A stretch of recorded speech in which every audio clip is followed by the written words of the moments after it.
America. We have our friends Brittany today and we will talk many different things. Welcome, Brittany. Alhamdulillah. Could you please introduce yourself? Sure. So my name is Brittany Schaefer. I've been Muslim, alhamdulillah. My Shahada anniversary was December 18th. So I've been Muslim for 9 years now. Mm-hmm. And alhamdulillah, it's been a really interesting decade. Nice. Alhamdulillah. I'm an English teacher and social studies teacher for middle school 8th graders. And I also teach ESL to like grown-ups, like big guys and moms and dads and stuff. And I also I do editing, so like thesis dissertations and like other big fancy papers. I'm sure many things make you pretty busy. Alhamdulillah, alhamdulillah. And I also have a 4-year-old daughter, Sarah, and my husband Mark, and he's been Muslim for 5 years now. So together we make a pretty exciting set of abis and ablas. So I'm so happy to talk with you because you know America, you know Muslims, you know Turkish people. I hope I will get the best answer from you to enhance our learning. I mean, our knowledge. Oh, and I didn't mention, like, so I am from America. I'm from Texas. I've lived here my whole life. I lived in Singapore for like a minute when I was 14, and then I've lived in Konya like for about 3.5-4 months. But I like Istanbul better. I like Istanbul I lived in too. Istanbul for a so while much. too. So I like all the cities, but alhamdulillah, I've been traveling around a bit. But Texas is my home, and my family's from here, and my family's from here, and my husband's family's from here. So everybody's pretty well rooted. I really feel like Texas is my home too. And I'm hoping my other friends who recently came from Turkey to America or other countries, I hope they will feel like it's their new home. Inshallah. So that's why I'm hoping this video will help us to feel this is our new home. It's a really, especially Houston in particular, but Texas in general is a really great place to start over. Everything that you could ever want is here in the city. Like Houston itself has museums and shops and all kinds of interesting stuff, but we also have like one of the lowest one of the lowest property taxes, and home values are very low, and schools are really good, and we have like 6 universities that you could get scholarships for to go to, like, and plus that's the universities, and we have community colleges, we have technical schools, I mean, whatever you want to do, we can do it here. Yes. If you want a hot air balloon ride, you can go, like we're gonna go next week. You can go ride hot air balloons, you can go skydiving, you can, I mean, you could do whatever you want. Ethiopian general store, Russian general store. Perfect. It's diverse. Very diverse. It's very, especially for Muslims, we have so many masjids. And even though I have my criticisms of ISGH, Islamic Society of Greater Houston as a whole, like they have a lot of masjids. There's a masjid in every area, including in my old hometown. And it was like really small, deep East Texas, like 5 Muslims in the whole place, but they had a masjid there. That's good. So those are like the baseline masjids, and then we have the Turkish center and the Indonesian masjid and the Islam and Spanish, and we have all of this stuff. So whatever kind of Muslim that you are, or whatever kind of non-Muslim that you are, you can find what you want. That's Alhamdulillah. great. Alhamdulillah. So my first question. Sure. Do you think Americans are okay or likes to talk with people who doesn't have a right or proper English?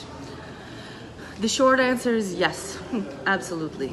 Americans in general are really friendly. They really like to meet new people, and you will always find exceptions. But in general, like even my parents, who are, you know, very strong in their opinions about the government and how the country should be run and everything else, if you came to them and your English wasn't perfect, they would still be happy to meet you, and they would still talk to you about, you know, your life, and they would ask you questions, and they would forgive all weird accents or grammar mistakes or like they would see past it, because especially here, I mean, I can only speak from my experience in Texas, and I've traveled to other states, but like down here in the South, we have a reputation as being very hospitable, like very friendly, Southern hospitality, right? They're more than happy to talk to you about your life and, you know, invite you out for coffee and this kind of thing. Like it really depends on you and like like your level of comfort with them, because if you act kind of anxious or like nervous, then they're gonna wonder like what's wrong with you, or maybe they don't like me, or they're gonna think that you have a problem with them more than you have. It's great you mentioned that. We always blame the others. Yeah. We always blame that, oh, it's because of them, but sometimes because of our hesitation, maybe we create the environment. Like yeah, and I think most Americans might find it a little weird if you invited them to your house on the first meeting. Okay. Like they actually would, because in general, Americans also kind of suspicious of Yes. other people. We're very friendly, but we're also suspicious Yes. of other people. Like if you invited me to your house, like let's say that I wasn't, your Muslim sister, Okay, so yes. I don't have that like level of Great. connection with you already. Yes. If I was just some random person you met in a coffee shop and you invited me to your house, I might say yes, or I might think like, I don't know if we're ready for that. Like, yes, sometimes it takes like 6 dates before mention. you go out with somebody like to their house. True. So if you treat it the same way as you might treat a dating relationship, then if you invite them over to your house the very first time, they might be a little like, maybe we should go out for coffee first, like Take something slow like that. and- But in general, I don't think that's necessarily the case. I really think that for most Americans, they would be like, oh, mashallah, like, well, they wouldn't say mashallah. Okay. They say, oh, how cool that she invited me to her house. Like she really trusts me. Yes. Americans, you very much have to earn trust. Oh, that's. I think is really the thing, and like we tend They to be respect suspicious. automatically. I know. And sometimes I wish that that's the case. I know that it's not the case for everybody. But in general, I do think there's a certain level of like courtesy and respect that's just Yes. like naturally given. Courtesy is going to be kind of like a baseline. And then trust is like something that takes a little longer. I think, in my opinion, it's really easy to gain the trust of an American person, especially maybe even a Texan person. The only issue is that, especially nowadays with, Facebook and this kind of thing, we're able to see bad things that happen to people more quickly than we ever would. We don't have to hear about it from our aunt who heard about it from someone else. Like we saw the article on Facebook where somebody offered to try a perfume and they it had a poison in it or something, and they got their car stolen. Like most of those stories prove not to be true, but people are still scared. So they tend to be a lot more suspicious now of people being really openly friendly. But we can't deny our natures. we can't deny our culture. So in general, like we are gonna be really pleased to meet with new people. Will be very easy to like spend time with them, but I wouldn't recommend inviting them to your home first. If you want to make a new friend, if you really like somebody, then you ask them like, let's go for coffee, maybe let's go to the movies, let's do something out in public, so that you can become friends. Because at the first meeting, no matter how cool you are, you're still going to be an acquaintance. True. So you gotta work from acquaintance up to like friend to good friend to best friend kind of thing. So you gotta Which start. is normal. Which is normal, right? Like but it's only the exception with like ablas and stuff, because you should come to my house and meet my pets and my kids, and you can have dinner. Bring your husband. Like it's very like immediately your family, which is really awesome, and I really love it. But it's abnormal for American people. That was a perfect answer. Alhamdulillah. Alhamdulillah. So what about this? Let's say we were able to meet with somebody with first meeting, or let's say second or third too. I mean, what question or which question we shouldn't ask, and why? In general, Americans tend not to talk about politics on the first meeting. It's a little bit different now. Sometimes politics is the first question you ask. You decide if you want to be friends with them based on what their answer is. Yeah. But Do in you have general, the right to say I don't want to answer? Is this weird to say? you can if they say ask? you can say I'd rather not answer, but that's just gonna make them feel like, Why? I mean, who did you vote for? Like, If you're not what saying. kind of monster did you vote for? But I mean, like, for example, if you met somebody and you're having a conversation and you ask them like, hey, so like, did you vote for Beto? Like here in Texas, we had the Beto Cruz runoff, which was really nationally publicized, and we're all very distressed about the result. But we had I didn't show my political leanings or anything, but it was very common. Like it's starting to become almost like Turkish people, where it's like, "Hi, my name is Brittany. Who did you vote for?"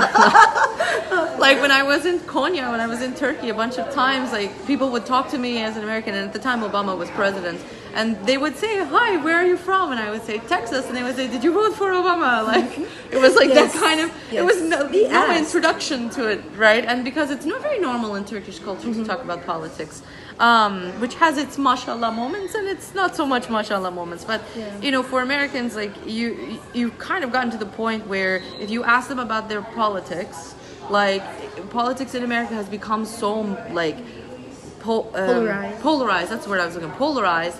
That like if you like this person, you must be kind of a bad person, or you must be very forgiving. In which case, I don't know if I would. Too well, like something like that. Like either you're uneducated and ignorant, or you're uneducated and ignorant on some scale of whatever the person asking you is about. So a lot of times people have started to ask, and then you'll either just be like, huh. Okay, and like you don't deepen the friendship. Like you might not be rude, but you just won't say anything else. Like it was really nice to meet you, and like finish the conversation. In general, I would say that politics is more of an issue that like gets to the side. It's more like a friend conversation than an acquaintance conversation. Okay. It's So like I got the next point. level. You gotta Politics level is- up the friendship. Exactly. Is there anything else? Well, Politics is the you one also thing. don't. I mean, I don't think that it happens very commonly with Turkish people, but you also probably wouldn't want to have a conversation about their money, like how much they make, or how they spend it in some ways. Because Like if you because American, even if they are lower income, they will feel ashamed of how much they make and they won't want to tell you. If they're higher income, you don't want to give them the chance to brag, or they might like they brag if they say something about how much money they make, they alienate people who make less than them. True. So in general, talking about finances is a little like, unless they bring it up and ask you, like it's still like a little off. I would say that it's still very common to ask people if they're married, or if they, you know, like, oh, like, are you married? Do you have kids? Like, this is pretty normal. However, like, given the way that the culture is changing, and I mean, it's only changing publicly. It's been changing for ages, but given the way that the culture is publicly changing, you might want to ask, instead of like, are you married? Like, are you in a relationship?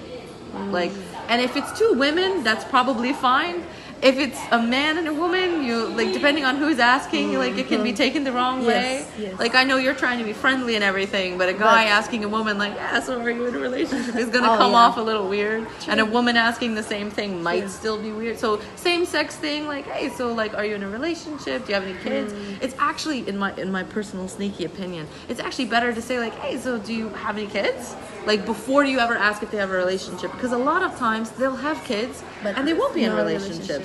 Or they will have kids but they got divorced, or they will have kids with their same-sex partner. So like it's a whole wealth of stuff, and if you generally, everybody wants to talk about their kids, right? So I mean, I have lots to say, but in general, like if you ask people, hey, so do you have any kids, then that opens the conversation for them to share with you whatever it is that they want. So if they don't have kids, then you can just move on, like, oh, so do you have any pets? Oh, great. I didn't know that. Americans love to talk about, I have a fish, and I have a cat, and I have a horse, and I even have some never like think about that's something new to me too. Oh, yeah, no, Americans love their a couple of times pets. I feel ashamed to ask, because you know, she said I don't have any kids, and I didn't know how to like, if you continue, don't, but yeah, exactly. what It's about like pets? if you don't, well, why are you even bothered? Like, Yeah, a lot I of Americans understand. feel like if you ask them if they have kids and you don't act just as interested about if they have pets or someone else, like their life is not complete. Like, oh, I'm so sorry. Like, don't ever, wallah, ever say, I'm sorry that you don't have kids. If you say that, I mean, it's like, you don't know why they don't have kids. True. Maybe they didn't want kids, and they've been having that conversation for their True. entire lives. Or maybe they really wanted kids, but for some reason it never happened. Or maybe they really wanted kids and they got pregnant and they lost the baby, and it's still, they remember the birthday, like, it's really just, you want to be really careful of your judgments, because they're gonna take it, you know, like you're judging them, even if you weren't. When you say like, oh, I'm so sorry, like, Well, you're sorry. I I mean, I sorry. understand. Like, I mean, if they come to you, if you ask them, do you have any kids, and they say, well, actually, I miscarried last year, that means they're opening their hearts to you. Like, they don't just share that with everybody. Like, if they open But their if they hearts did- to you, then you'll be like, oh, I'm so sorry. It's like, well, you know, God only knows, it wasn't ready. Like, something happened, you know, like that opens the lines of communication for you to be able to give sympathy to them. But if they don't say, you know, something that would mean sympathy, or if they say like, oh, well, actually I have 6 sons, please don't let the next question be like, oh, are you gonna have a girl? Like, that's so common to ask, right? But she's got 6 sons. What? Why? Maybe she has 6 sons because she tried for a girl and she got more boys. Like, it makes people feel like, oh, I'm sorry, you're incomplete. Oh yes. And Thank you when for giving this reason. I understand now, babe. yeah, and when you have this kind of, when you have a conversation like that, like, or marriage, like it's not mean you're not completed. yeah, I mean, exactly. Like, oh, well, I'm married, and I'm, for example, if she says I'm married, because we're always talking to sisters, right? If she says I'm married, and you say, oh, how long have you been married? She'll say, oh, I've been married for 1 year, and you'll be, oh, cool. Do you have any kids? And you'll be like, well, I have 3 boys, ages 6, 8, and 10. And you're like, if you do the math, the marriage is 1 year, the kids are, So you don't want the next question to be like, oh, who's their dad? Or like, were you married You need to know previously? how Or that anything. to stop and- Just take what they actually say and don't pull out of it. Because if you go somewhere that they didn't invite you, it's like you came into their house without knocking. Yes. Kind yes. of thing. And I mean, I know, mashallah, that most ablas tend to be really just like, whatever you want, I'll tell you everything. Like, Yes. they tend to be very open. And I think Americans are too, but it's still like, you know, there's only like a couple of ablas that I would just walk into their house. Like, mashallah, I have plenty, but I wouldn't walk into just everybody's house. Yes. And I think that if you look at it like that, like if you let the person, and this goes just with Turkish people too, like Yes. this is kind of common conversation etiquette. Like, you go where they invite you. Whatever they said, just keep with that. Just pull out. listen to what Yeah. they say and don't go somewhere else. And mashallah, you're a reporter, so your Oh, job is to ask questions. not It's just gonna be hard for you, passion, but I understand, and I'm so glad we talk about it. I didn't know you will answer this. It's just so important things you said. alhamdulillah. And next, what they likes to talk. They're pets. Pets, okay. Pets is probably the best one.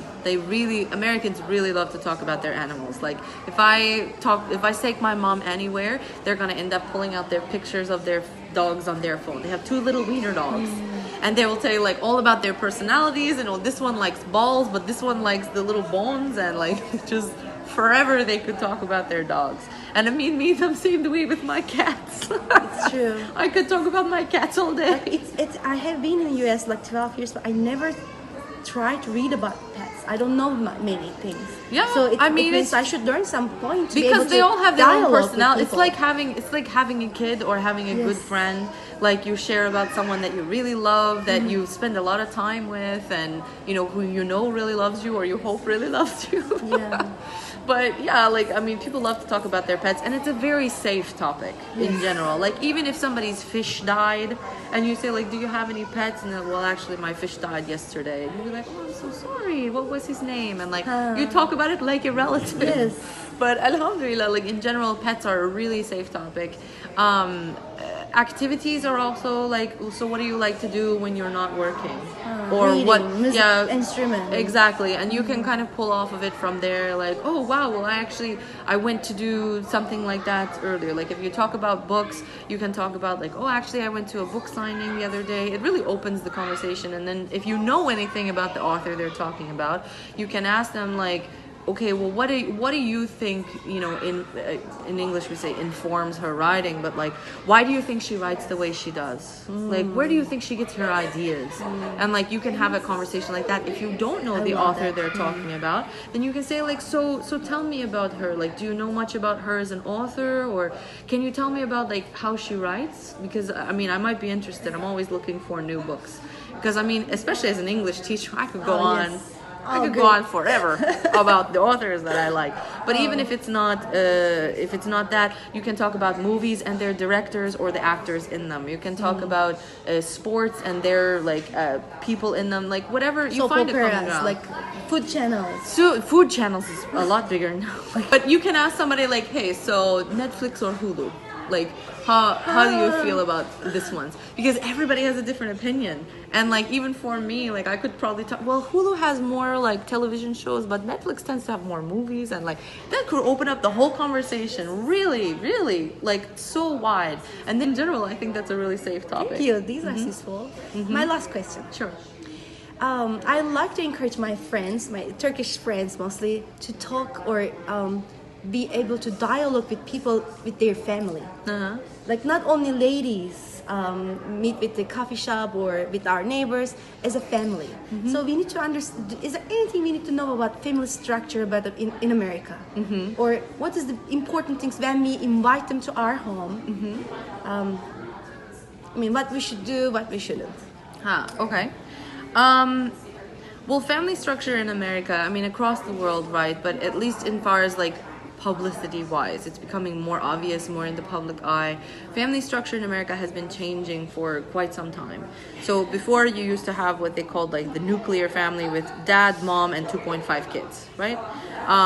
But now, like, families, divorce is a lot more popular.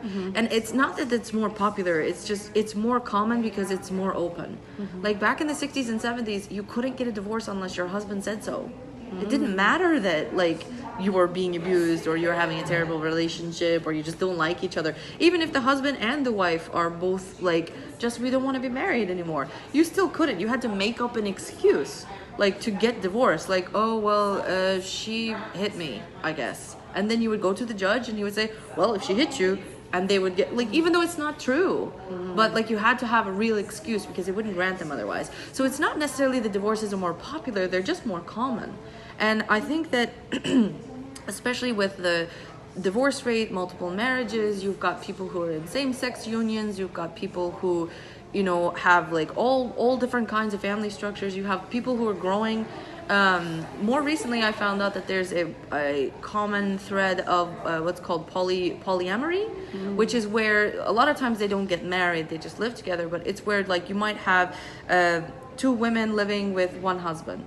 And they're not even married, it's not polygamous, they like decided to make a troop, like a group. In general, people inside of polyamorous relationships will still tend to avoid telling people because they know that there's judgment. So you might not ever have to deal with it, even if it's happening, like you probably won't know. But if they do share it with you, like, oh, well, interesting. What's it like to be in a polyamorous relationship? Well, I don't see, without judgment, because if they're opening up to you, it means they want to share something. Yes, and just listen to them. And as long as you're not just like asking something that you weren't given permission to ask, and the only way you get permission to ask is like they share. So it's kind of like it's the relationship, right? So alhamdulillah, like the thing about it is that there's so many different types of relationship, which is why when I ask people who, I mean, in general, non-Muslims, right? Like I can kind of make a judgment call on Muslim relationships, but in general, and I'm talking to non-Muslims, I ask about like, are you in a relationship or do you have a partner? I learned that. Now I will continue like mashallah, you. Right? Are you in a relationship or do you have a partner? If you get the invitation to ask about the relationship, like if you ask them, do you have any kids? And they say yes, you say, oh, like, and they'll talk about it and they'll say like, yeah, my husband and I wanted another one, and then you know they have a husband, right? Like you ask leading questions. Yes. But like if they say like, oh, my partner and I, if you hear partner, you can kind of like, maybe it's a same-sex person. Sometimes I refer to my husband as my partner because like we're on the same team. But in general, in conversation, especially if you're talking to a non-Muslim person and you don't know like their religious aspects or anything, then if they say partner, you can imagine like maybe it's the same sex, or maybe they're not married but they live together because they don't believe in marriage, or they don't believe a paper makes a difference in your commitment to each other. Like, Allahu alam, right? Yes. So they, Yes. you know, they do it That's that really way. important. I want to underline, like, no judgment at all. Yeah. No judgment. Because America, like, I mean, America is a really diverse place, and we have a lot of different people. But the one thing that we should, inshallah, be able to really pride ourselves on is that everyone is welcome. Yes. When we talk to people, like, whoever you are is okay, however you are is okay, like, ultimately it has their hearts.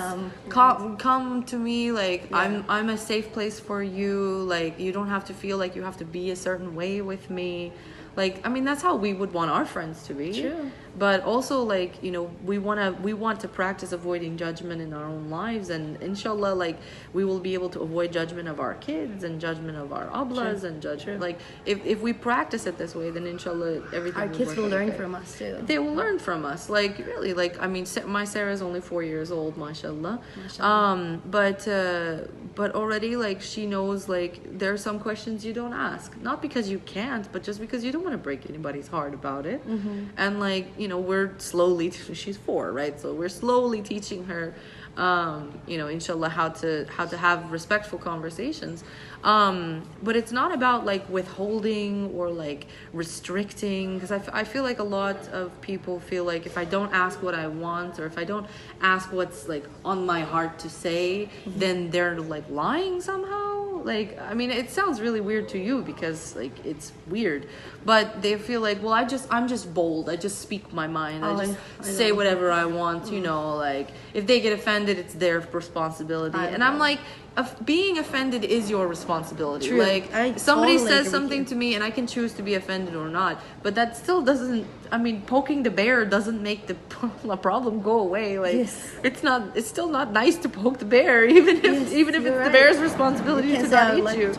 Yeah, like, and so I think something else that's really important is that if you do open up to somebody and they ask you a question that you don't want to answer, then really, like, it's okay to say, like, I actually don't feel comfortable talking about it. They might ask you why, they might push you why, and you'll just say, like, I really just don't want to. And if they're good people, if they're good friends, then they'll say, like, okay, I understand. They'll be confused and they'll be really curious, but they should just be like, okay, I got it. But, you know, you can just say, like, I just don't feel like talking about it right now, actually. I'd really appreciate it if we could change the subject. Like, I think that, especially because of how open, mashallah, and wonderful some ablas can be, that they might feel pressured to give an answer even though they don't really want to. Or they might feel pressured to answer a question about Islam that they really don't understand, or that they don't have the vocabulary to articulate. And because of that, like, they will feel uncomfortable to have conversations with other people. Like, if it might happen, they won't even bother having the conversation. And that's really the biggest issue here, is because, you know, I need help. I'm one of the few Muslim women who, like, can speak fluent English and also is covered and also, like, is very friendly and open. Like, I can't be the only one having these dawah conversations. And I need sisters to back me up. And you know, mashallah, like, learn English, like, please. I learned so much. I learned so much from, you know, my ablas, and like, you know, I can share it with other people, but I can't be everywhere all the time. And I mean, there's lots of women. There are a couple of women inside the community that are like me, but, you know, we can't be where you are all the time. We don't go to your universities. We don't, you know, and you wanna be able to be comfortable. I'm not saying that you have to be, like, so facile and relaxed and, like, oh yeah, ask me anything. But, like, you want to be comfortable to be able to say, like, you know, either this is what I know, and if you'd like more information, I can give you Brittany Abla's number. or if you know, if you like don't know, then you can say, I kind of understand this topic, but even I'm learning about it. Would you like to come have coffee with me and we can read about it together? Mashallah, that's great. Yes. Like, really, like, how? Be honest, like, if you don't know, you don't know. If you don't but know, you yeah, can because learn if you get frustrated and you don't know what to say, then they're gonna be like, oh, okay, like, sorry, I didn't mean to, and they won't be open to ask you again. And sometimes, you know, mashallah, people are gonna have really good questions, either about Islam, about Turkey, about, like, what it's like to be culture. a woman inside of the culture and this kind of thing. You know, they're gonna have these kind of questions, but if you get weird, then they won't feel comfortable to ask you, because nobody wants anyone else to feel bad. Like, if you get weird when I ask you a question, I don't want to make Gül feel that way. I'll find somebody else. I'll Google it or something. And so like you want to keep the lines of communication open because you want people to be able to ask you. You want to be a resource like that. So inshallah that would be one way that you'd be able to. Inshallah, it was great, and I love to talk with you. I'm sure that everybody will understand that I couldn't stop looking at you. Like it was so nice. I didn't know we were supposed to look at the camera or so not. So I'm just like so natural. Thank you so much again. Thank you for so asking much. me, Gül canım. Thanks everybody. I hope you will like it and you will learn something new from our interview.